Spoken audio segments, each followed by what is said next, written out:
Hello बच्चों, कैसे हैं? बढ़िया। चलो, तो 12th क्लास की केमिकल काइनेटिक्स जो यूनिट है वो आज हम स्टार्ट करने जा रहे हैं। तो केमिकल काइनेटिक्स जो है वो देखो, केमिकल काइनेटिक्स में आपको यहाँ पर मतलब क्या क्या चीज़ें पढ़नी है, इसमें किस किस की हम यहाँ पर स्टडी करेंगे। केमिकल काइनेटिक्स में आपको एक तो पढ़ना है इधर रेट ऑफ रिएक्शन, ठीक है। एक हमें यहाँ पे पढ़ना है factors affecting rate of reaction, एक आपको ये पढ़ना है। और एक हमें इसमें पढ़ना है मैकेनिज्म ऑफ रिएक्शन। ये 3 पॉइंट आपको पढ़ने हैं इसमें, केमिकल काइनेटिक्स में पढ़ने हैं। अब देखो, वैसे भी सिंपली काइनेटिक्स का मतलब क्या होता है? Motion, movement, rate, speed. तो मेनली तो यहाँ पर हमें क्या है, स्पीड से रेट से रिलेटेड पॉइंट्स यहाँ पे पढ़ने हैं। फिर किन किन फैक्टर्स पे रेट डिपेंड करता है वो बताना है। फिर उसके बाद जो रिएक्शंस हम यहाँ पे पढ़ेंगे जिनका हम रेट बता रहे हैं उनका मैकेनिज्म क्या है, किस मैकेनिज्म को फॉलो कर रही हैं रिएक्शन, जो 1 स्टेप है, 2 स्टेप है, 3 स्टेप है, क्या उसका मैकेनिज्म है, ठीक है। अब देखिए, अब किस तरह के जो रिएक्शंस हैं उनका रेट आप इसमें स्टडी करते हैं। देखो, हमारे पास कई तरह की रिएक्शन होती हैं। एक तो होती है बहुत ही हाई स्पीड की रिएक्शन, हाई स्पीड रिएक्शन होती है, ठीक है। अब जैसे हाई स्पीड रिएक्शन हमारे पास है, जैसे आयोनिक रिएक्शंस हैं। आयोनिक जो रिएक्शंस हैं वो बहुत ही हाई स्पीड की होती हैं, क्योंकि उनमें क्या होता है हमारे पास, मान लीजिए हमने ले लिया इधर AgNO3 एक्वस प्लस हमने ले लिया ये NaCl एक्वस। अब जैसे आप इनका एक्वस बनाएंगे तो silver ions and nitrate ions ये अपने आप को आयोनाइज कर लेंगे। यहाँ पर भी ये अपने आप को आयोनाइज करेगा, सोडियम आयंस और Cl नेगेटिव आयंस अलग अलग हो जाएंगे। अब जब ये एक्वस सॉल्यूशन में आयंस अलग हो चुके हैं तो जैसे इन दोनों सॉल्यूशंस को हम मिलाएंगे, ये अपोजिट चार्ज के जो आयंस हैं ये बहुत ही फटाफट से आपस में कंबाइंड हो जाते हैं। सोडियम जो आयंस है वो नाइट्रेट आयन के साथ कंबाइंड हो जाएगा बहुत ही फास्टली, एंड जो सिल्वर आयंस है वो बहुत जल्दी क्लोरीन के साथ, Cl नेगेटिव के साथ कंबाइंड हो जाता है, और ये बन जाता है फिर हमारे पास AgCl प्लस NaNO3। तो बहुत ही फास्ट स्पीड से चलती है, बहुत ही फास्ट स्पीड होती है इसकी। तो इस तरह की जो रिएक्शंस हैं उनका जो रेट है हम डिटरमाइंड नहीं कर पाते हैं, उनकी जो स्पीड है उसको हम कैलकुलेट नहीं कर पाते हैं, ठीक है, जो बहुत ही हाईली फास्ट चलती हैं। तो ऐसे रिएक्शंस का रेट हम नहीं डिटरमाइन कर पाएंगे। Rate can not be determined, ठीक है। एक आती है हमारे पास बहुत ही स्लो स्पीड में जो चलती हैं, वेरी स्लो रिएक्शन, जो बहुत ही धीरे धीरे चलती हैं। तो वेरी स्लो रिएक्शन में जैसे हम बताते हैं रस्टिंग ऑफ आयरन, ठीक है। आयरन है उसको रस्ट लगने में, जंग लगने में बहुत टाइम लग जाता है, महीना भी लग जाता है, साल भी लग जाता है। तो ऐसे रिएक्शन जो है उनका रेट भी जो है ना हम प्रैक्टिकली फाइंड आउट नहीं कर पाते हैं। तो ऐसे रिएक्शन जो बहुत ही फटाफट चलती हैं उनका भी रेट डिटरमाइन नहीं हो पाता है, और जो बहुत ही स्लो चलती हैं जिसमें काफ़ी टाइम लगता है, महीने लग जाते हैं, साल लग जाता है होने में, कंप्लीट होने में, तो ऐसी रिएक्शंस का भी रेट हम फाइंड आउट नहीं कर पाते हैं, प्रैक्टिकली हम उसको डिटरमाइंड नहीं कर पाते हैं। तो जो भी रिएक्शन जो मॉडरेट स्पीड से चलती हैं, जो ना तो बहुत ज़्यादा हाई स्पीड में होती हैं और ना ही बहुत ज़्यादा वो स्लो में चलती हैं, तो मॉडरेट जो स्पीड वाली रिएक्शंस हैं उन्हीं का रेट हम डिटरमाइन यहाँ पे करेंगे, उन्हीं के बारे में हम बताएंगे, ठीक है। तो ना तो हमें बहुत ही हाई स्पीड के रिएक्शंस के बारे में पढ़ना है, ना बहुत ही स्लो स्पीड वाले रिएक्शंस के बारे में पढ़ना है। जो मॉडरेटली चलती हैं उनका हम रेट डिटरमाइन करेंगे, ठीक है। पहली बात तो यहाँ पर ये है। अब इसके बाद हम बताएंगे कि अभी रेट होता क्या है,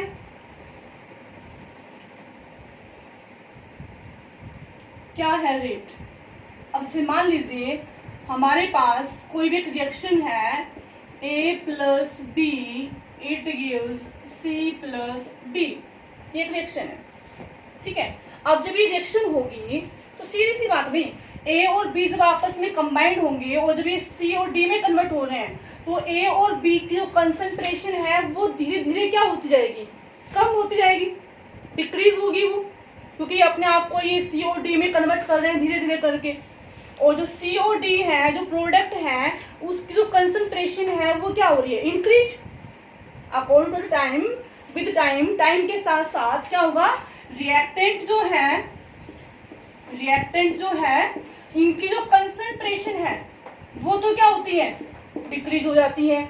एंड जो प्रोडक्ट हमारे पास है, प्रोडक्ट जो है उनकी जो कंसंट्रेशन है वो धीरे धीरे क्या हो जाएगी, वो इंक्रीज होती जाएगी विद टाइम, टाइम के साथ साथ। तो टाइम के साथ साथ हम क्या देखते हैं कि किसी भी रिएक्शन के अंदर रिएक्टेंट्स जो हैं उनकी कंसंट्रेशन 1 by 1 क्या होती जा रही है, डिक्रीज। एंड जो प्रोडक्ट्स हैं उनकी कंसंट्रेशन क्या हो जाती है, इंक्रीज हो जाती है टाइम के साथ, ठीक है। तो ये चेंज जो आया है ना कंसंट्रेशन में, रिएक्टेंट्स में भी चेंज आएगा, प्रोडक्ट में भी चेंज आएगा। अगर कोई भी रिएक्शन प्रोसीड हो रही है तो रिएक्टेंट एंड प्रोडक्ट दोनों के अंदर चेंज आता है टाइम के साथ में। तो उसी चेंज को, वही जो चेंज हुआ है ना कंसंट्रेशन में टाइम के साथ, उसी चेंज को हम क्या बोलते हैं, रेट बोलते हैं उसी को हम। It is the rate of the reaction. तो रेट क्या हुआ हमारे पास फिर,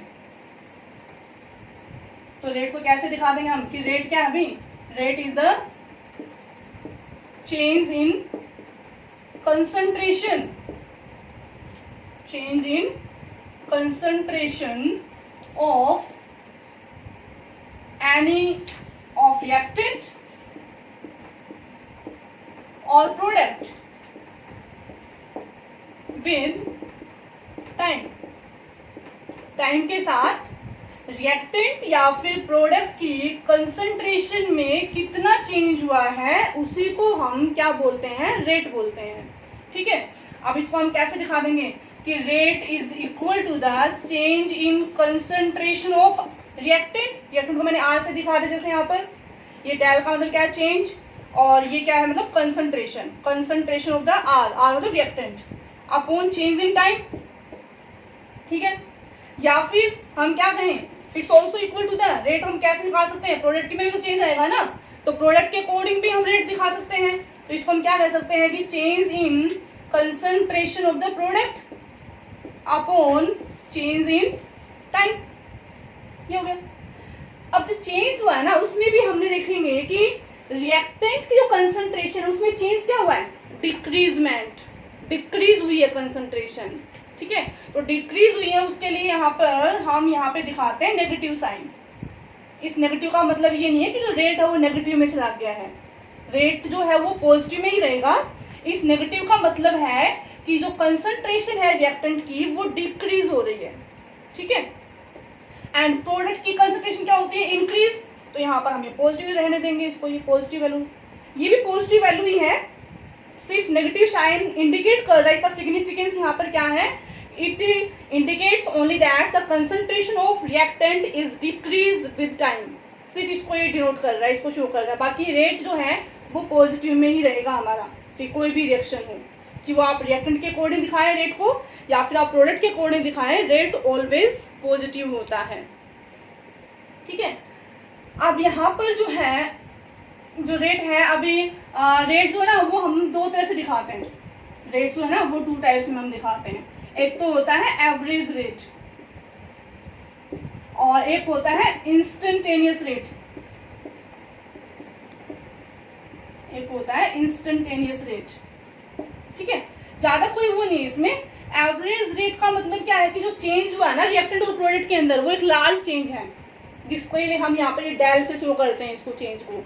एंड इंस्टेंटेनियस क्या है, at any moment of time, किसी भी मोमेंट पे, किसी भी पल पे, किसी भी मतलब आपने बोला कि तुरंत बोला कि यहाँ पर इस टाइम के ऊपर, अब इस 5 टाइम मिनट हो गया टाइम, तो उस 5 मिनट पे कितना रेट आएगा, ठीक है। किसी भी मोमेंट के ऊपर जब हम रेट दिखाते हैं तो उसको हम क्या बोलते हैं, इंस्टेंटेनियस रेट बोलते हैं।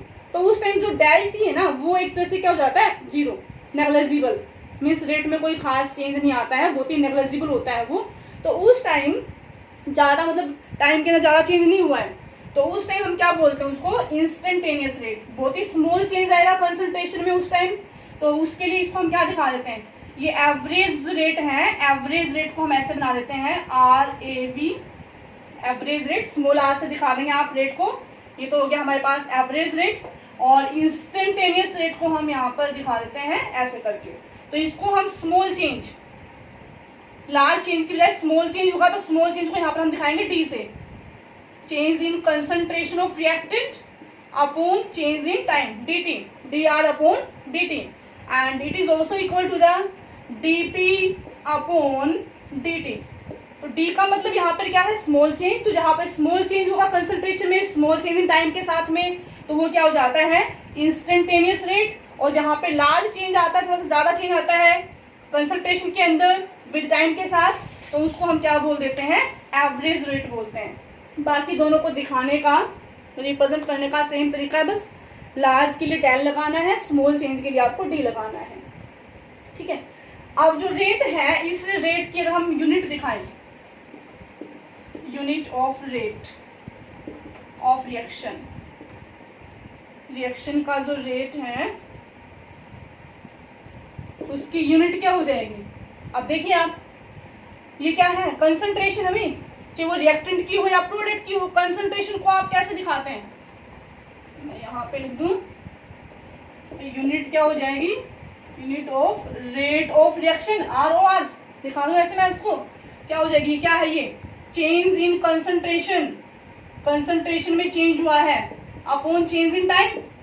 ये है सिंपली, जो रिएक्टेंट की हो या प्रोडक्ट की हो, सी मतलब कंसंट्रेशन, ठीक है। तो अब यहाँ पर जो है हमारे पास कंसंट्रेशन क्या होती है, मोल पर लीटर अपॉन टाइम, टाइम किस में ले लेंगे आप, सेकंड में, तो अपॉन टाइम, तो क्या हो जाएगा ये हमारे पास, mole litre inverse second inverse, ये हो जाएगी इसकी यूनिट। चाहे वो एवरेज रेट हो चाहे वो इंस्टेंटेनियस रेट हो, ये हो जाती है हमारे पास।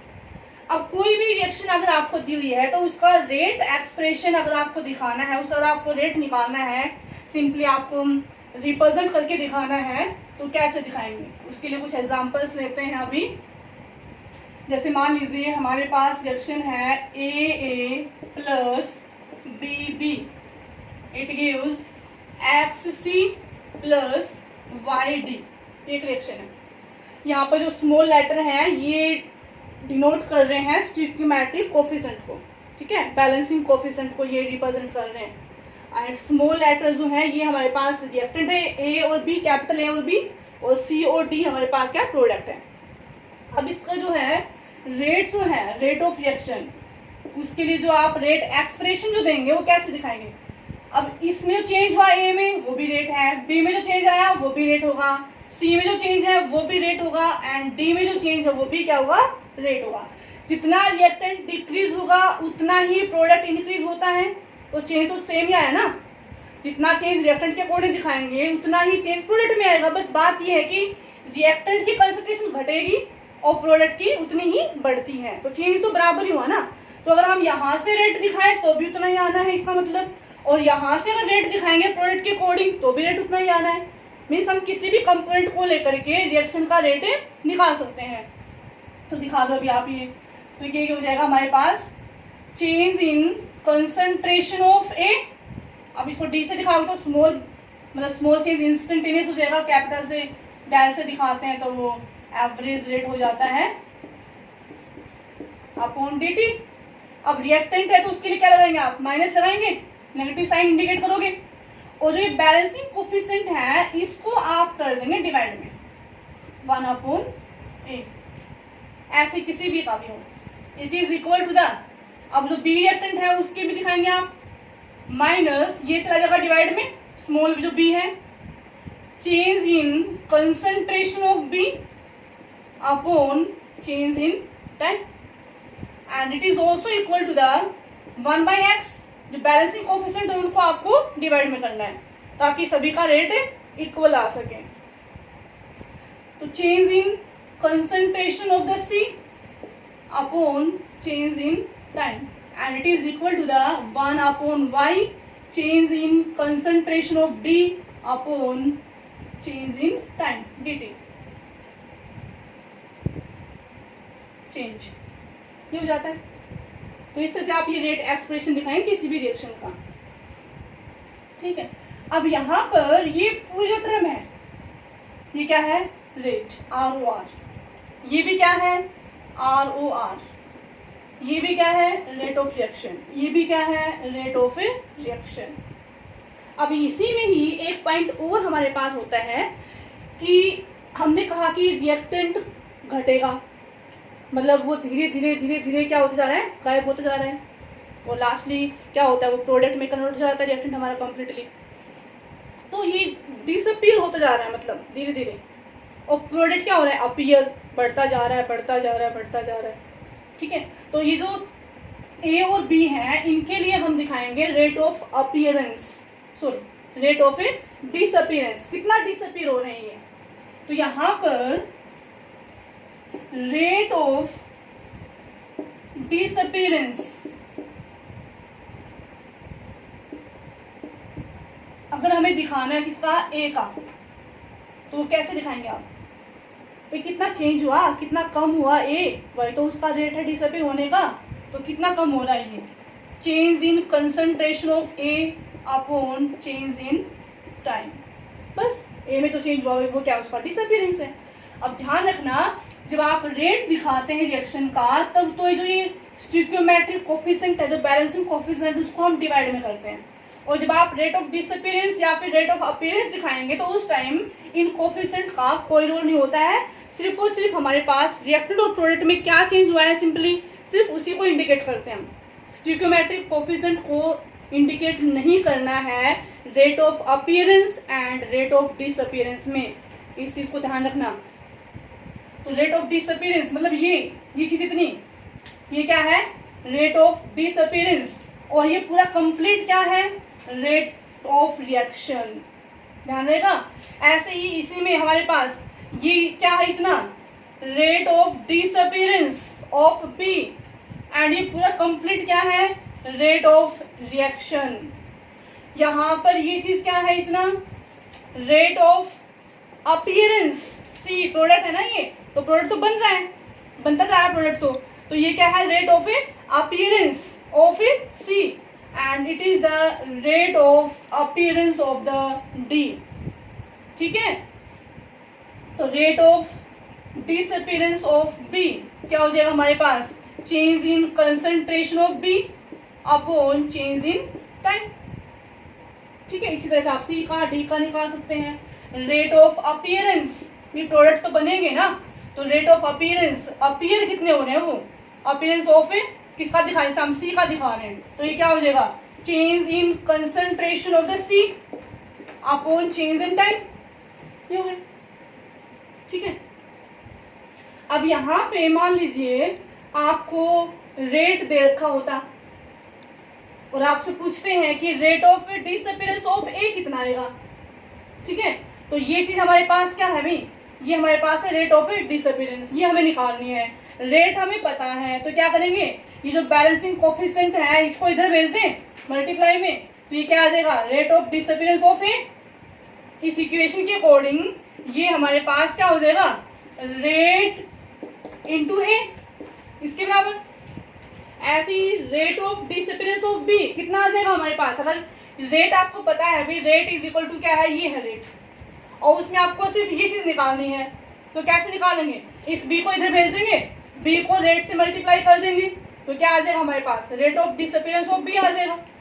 ऐसे आपको rate of appearance of C निकालना है, ये चीज निकालनी है, और रेट आपके पास गिवन है, तो क्या करेंगे इस एक्स को रेट से क्या कर देंगे मल्टीप्लाई कर देंगे, तो क्या आ जाएगा हमारे पास, अगर ये चीज आपको निकालनी है तो क्या हो जाएगा रेट को मल्टीप्लाई कर देंगे किससे, एक्स से, तो क्या हो जाएगा rate of appearance of C. ऐसे ही rate of appearance of D क्या होगा रेट इंटू वाई, रेट को y से मल्टीप्लाई कर देंगे, मीन्स रेट को जो बैलेंसिंग कोफिशिएंट है उनके उससे मल्टीप्लाई कर देंगे तो वो क्या आ जाएगा हमारे पास, रेट ऑफ अपीयरेंस या फिर डिसअपीयरेंस आ जाता है। ठीक है, इससे से आपको निकालना है। अब जैसे हमारे पास एक क्वेश्चन आता है, मैं आपको एक क्वेश्चन करवाती हूँ न्यूमेरिकल,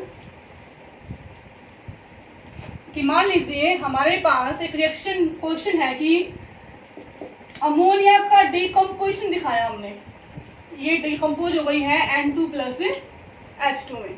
ठीक है, बैलेंस कर देंगे इसको हम 2 और ये 3, और इस रिएक्शन का जो रेट है, रेट इज इक्वल टू, ये हम करवा रहे हैं प्लेटिनम सरफेस पे, और रेट जो इस रिएक्शन का वो सपोज हमारे पास दिया हुआ है 2 × 10⁻⁴ मोल पर लीटर पर सेकेंड, ये दे दिया। अब आपको निकालना क्या है, आपको निकालना है रेट ऑफ अपीयरेंस, अपीयरेंस या रेट ऑफ प्रोडक्शन भी बोल सकते हैं इसको हम, rate of production of nitrogen and hydrogen, ये आपको निकालना है। ठीक है, ये हमारा क्वेश्चन है। तो क्या करेंगे इसके लिए, सबसे पहले आप रेट एक्सप्रेशन दिखाओ अपना पूरी रिएक्शन का, रेट एक्सप्रेशन क्या आएगा। तो रेट एक्सप्रेशन में हम दिखाएंगे रेट ऑफ रिएक्शन जो है वो हमारे पास क्या हो, इस रिएक्शन का दिखाएंगे हम।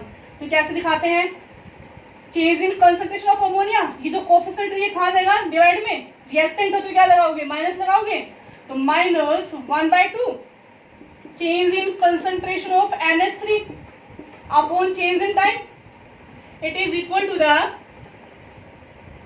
Change in concentration of N2, अभी प्रोडक्ट है तो प्लस दिखाएंगे हम यहाँ पर, upon change in time, and it is equal to, यहाँ पर कोई कोफिशिएंट नहीं है, 1 ही है तो 1 को डिवाइड करेंगे तो 1 ही रहना है वो तो, और यहाँ पे 3 है तो 3 कहाँ से जाएगा, डिवाइड में चला जाएगा, ये 1/3 change in concentration of H2 upon change in time, ये रेट एक्सप्रेशन है हमारे पास।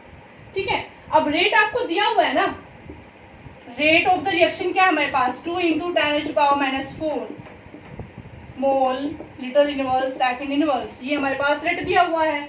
अब आपको निकालना क्या है, रेट ऑफ प्रोडक्शन या appearance of nitrogen and hydrogen. तो कैसे निकालेंगे हम, अगर हम रेट दिखाते हैं रेट ऑफ रिएक्शन नाइट्रोजन के अकॉर्डिंग, तो क्या है हमारे पास, change in concentration of N2 upon change in time, और यही क्या है यहाँ पर rate of appearance of nitrogen भी तो यही आएगा। ठीक है, 1 मोल के अकॉर्डिंग यही है यहाँ पर, and it is equal to, rate क्या हमारे पास 2 × 10⁻⁴, तो सेम आ गया, सेम आ गया, तो उतना ही रेट के बराबर ही आ जाएगा, रेट ऑफ रिएक्शन के बराबर आ जाएगा, rate of appearance of nitrogen. तो एंड हाइड्रोजन क्या होता है, हाइड्रोजन के अकॉर्डिंग अगर हम रेट दिखाएं रिएक्शन का, according to the hydrogen reaction का रेट क्या है, rate of reaction it is equal to the 1/3 change in concentration of hydrogen upon change in time, ये दिया हुआ है। हमें ये चीज निकालनी है, रेट ऑफ अपीयरेंस। तो rate of appearance of hydrogen जो है वो हमारे पास क्या हो जाएगा, रेट इंटू 3, इसलिए को इधर भेज देंगे रेट में। ठीक है, तो ये कितना हो गया हमारे पास, रेट कितना है 2 × 10⁻⁴, 3 से मल्टीप्लाई कर देंगे तो कितना हो गए 6 × 10⁻⁴ मोल पर लीटर पर सेकेंड, ये आ गया हमारे पास rate of appearance of hydrogen. तो इस तरीके से निकालना है आपको, ये अपीयरेंस और डिसअपीयरेंस निकाल सकते हैं आप ये इसमें। ठीक है, अच्छा इसके बाद जैसे हमारे पास रिएक्शन यदि कोई नेक्स्ट क्वेश्चन दिखाती हूँ आपको। एक क्वेश्चन दिया कि क्वेश्चन है कि 2A it gives the product, कोई भी प्रोडक्ट बन रहा है, ठीक है, एंड द चेंज जो है ना कंसंट्रेशन ऑफ ए, जो है जो कंसंट्रेशन है ए की, उसमें चेंज क्या हुआ कि ये 0.5 से चेंज हो जाती है 0.4 मोल पर लीटर, इसमें इतना चेंज हो गया है विद इन 10 मिनट के अंदर। तो आपको रेट बताना है, इसका रेट क्या होगा, what is the rate of reaction. तो रेट ऑफ रिएक्शन जो है वो क्या आएगा वो बताना है, तो बताइए। अब इसका जो रिएक्टेंट के अकॉर्डिंग अगर आप रेट दिखाएंगे तो रेट क्या होगा, ROR it is equal to the -1/2 change in concentration of A upon change in time, ये होगा। अब चेंज भी कैसे निकाला जाता है, चेंज क्या होता है भाई, फाइनल माइनस इनिशियल, फाइनली कितना है उस इनिशियल कितना था उसमें से हम माइनस करते हैं तब होता है वो, तो कितना जब -1/2 और चेंज कितना हुआ है final minus initial means A2 minus A1 upon change in time, ठीक है। अब ये कितना हुआ हमारे पास -1/2 A2, फाइनली कितना हो गया हमारे पास 0.4 हो गया है, अभी पहले कितना था 0.5 था, ठीक है। अपॉन चेंज टाइम कितना है 10, पहले 0 मिनट थी बाद में 10 मिनट हो गई है, तो ये हो गया। अब इसको आप सोल्व करेंगे तो यहाँ पे देखो 0.4 ये -0.1 मीन्स माइनस में वैल्यू आएगी, माइनस आएगा ये आपका 0.1 और यहाँ पे ये माइनस है तो माइनस माइनस क्या हो जाएंगे प्लस हो जाएंगे ना, मीन्स रेट हमारा पॉजिटिव में आएगा, तो रेट इज इक्वल टू हो गया ये हमारे पास 1/2, यहाँ पर हमारे पास कितना बचा 0.1 अपॉन कितना है ये 10, तो ये आ गया हमारे पास 0.1 अपॉन 20, इसको जब आप सोल्व करेंगे तो ये हो जाएगा हमारे पास 0.005 मोल पर लीटर पर सेकेंड, ये आ गया हमारे पास रेट। तो इससे आपको ये रेट निकालना होता है, रेट ऑफ अपीयरेंस डिसअपीयरेंस निकालना होता है, ठीक है। तो इसकी प्रैक्टिस करना आप न्यूमेरिकल्स की, इसके रेट निकालने के जो है ROR की, अपीयरेंस डिसअपीयरेंस कैसे निकालते हैं, तो उसके बाद फिर नेक्स्ट जो है हम कल करेंगे। ओके, तो आप पढ़ते रहना और अपनी सेहत का ध्यान रखना है, और क्योंकि सेहत का ध्यान रखेंगे तभी पढ़ेंगे, मीन्स स्वस्थ रहेगा इंडिया तभी तो पढ़ेगा India. Okay, bye, take care.